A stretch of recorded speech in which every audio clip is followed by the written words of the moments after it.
ಕಿರಿಚುರ ಹೊಳಪಕ್ಕೆ ಶಾಪ ಕಟ್ಟಿದ ಪ್ರಕಾಶದ ಮಿಂಚಿಗೆ ಜಳಪಿಸುವೇನು ಕೋಟಿ ಸಿಡಲು ಗರ್ಜನಂತೆ ನಿರಜನ ಭೂಮಿಯು ಭಾಗವಾಯಿತು ಶಾಪ ಏ ಸಾರಥಿ ಎಂಬ ಗಂಟೆ ಎಂಬ ಕಿರಿ ಗಜ್ಜೆಗಳ ನಾದಕ್ಕೆ ಹಣೆಪನು ಮನೆ ಮಗ್ಗಟ್ಟು ಬಿಚ್ಚಿತು ಶಾಪ ಆದಿಶೇಷನು ನಾಲಿಯನ್ನು ಕಚ್ಚಿದನು ಏ ಸಾರಥಿ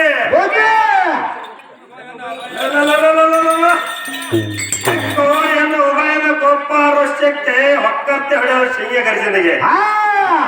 ಚರಿತಿ ಹೋಗಿ ದಿಕ್ಕಿ ವಿಜಯಗಳು ಬೆದರಿ ಬೆಂಡಾದವು ಶಾಪ ಆದಿಕುಮಾರರು ತೆಕ್ಕಿದನು ಆದಿಶೇಷನು ಅಂಜಿ ಶಿರವಾಗಿದ್ದನು ಭಾರತಿ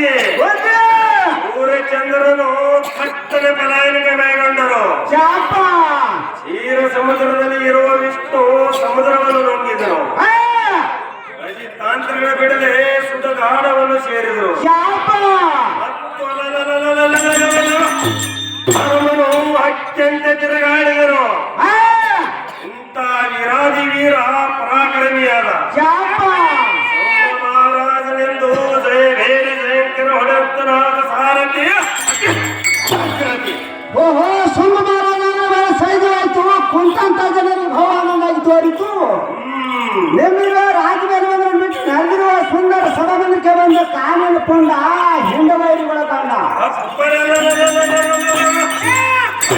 ಸಾರಥಿ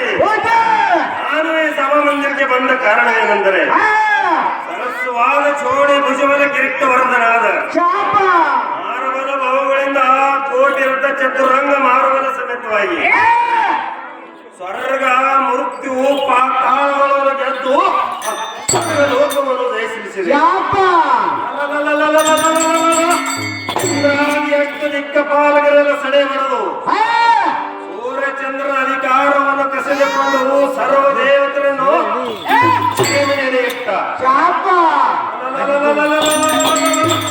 ಬ್ರಹ್ಮ ವಿಷ್ಣು ರುದ್ರ ತ್ರಿಭೋಗಿಗಳ ಗದ್ದಿಗೆ ನಾನೇ ಬಾಲಸ್ತ್ರೀಯಿಂದ ಸುತ್ತು ಮಾಡಿಸಿ ಶಾಪ ಜಗತ್ತ ಸಾರ್ವಭೌಮ ಸಾಕ್ಷಾತ್ ಸುಂಬಾಸುರ ದೈತ್ಯ ಮಹಾರಾಜನೆಂದು ಗಣ ನಗರೇನು ಉಡಿಸಲೇನು ಅಲೇ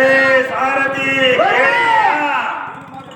ನೀನು ಮಾತ್ರ ತಪ್ಪದೆ ಎನ್ನ ಅಪ್ಪಣೆ ಪ್ರಕಾರವಾಗಿ ನಡೆದುಕೊಳ್ಳುವಂತರಾಗು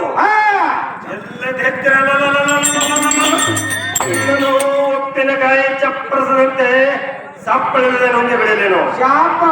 ನೋಡು ನೋಡು ಬಹು ಎಚ್ಚರದಿಂದ ಬದುಕಿ ಜೀವಿಸುವಂತನಾದ ಸಾರಥಿ